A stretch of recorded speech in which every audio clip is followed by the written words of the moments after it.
प्यारे बच्चों, कैसे हैं आप?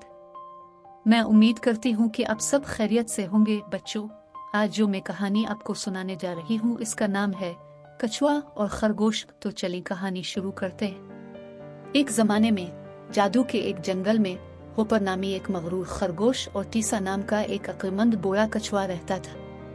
वो बेहतरीन दोस्त थे, हमेशा कहानियां सुनाते और हंसी बांटते थे। एक धूप वाले दिन जब वो घास के मैदान में बातें कर रहे थे, होपर ने मगरूर होकर अपनी बिजली की सी तेज रफ्तारी के बारे में घमंड करते हुए कहा, मैं पूरे जंगल में सबसे तेज तरीन मखलूक हूँ टीसा। मैं शर्त लगा सकता हूँ कि मैं तुम्हें रेस में हरा सकता हूँ। उसने अपनी आंखों में शरारती चमक के साथ कहा। टीसा अपनी धीमी और मुस्तहकम तबीयत के साथ बस मुस्कुराया और चैलेंज को कबूल किया। रेस की खबर जंगल की आग की तरह फैल गई और तमाम जानवर तमाशा देखने के लिए जमा हो गए। रेस का आगाज हुआ और होपर टीसा को खाक में मिलाकर आगे बढ़ गया। हुजूम में पुरजोश खरगोश के लिए खुशी का इजहार किया, जिसे अपनी जीत का यकीन था। जैसे ही वो आधे रास्ते पर पहुंचा, होपर ने एक सायदार दरख्त के नीचे थोड़ी देर आराम करने का फैसला किया, इस एतमाद के साथ कि इसके पास काफी वक्त है। दरियासना टीसा अपनी बेहंगम रफ्तार से आगे बढ़ा। होपर की बर्तरी ने इसे परेशान नहीं होने दिया और उसने एक पांव दूसरे के सामने रखने पर तवज्जो मरकूज की। आहिस्ता आहिस्ता लेकिन मुस्तकिल तौर पर उसने फाइनल लाइन की तरफ अपना रास्ता बनाया।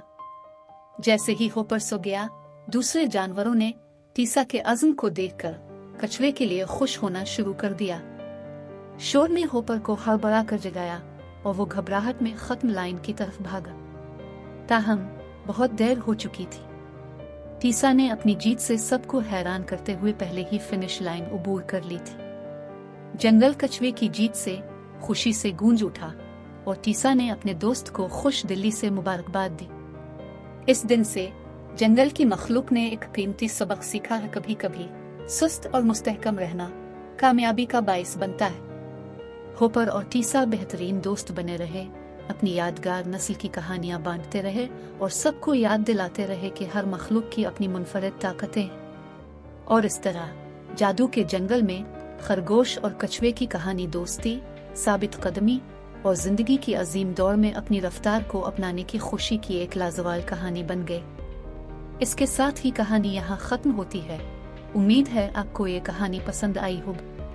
अच्छी वीडियोस देखने के लिए मेरे चैनल को सब्सक्राइब करें और लाइक और दूसरों के साथ शेयर भी करें।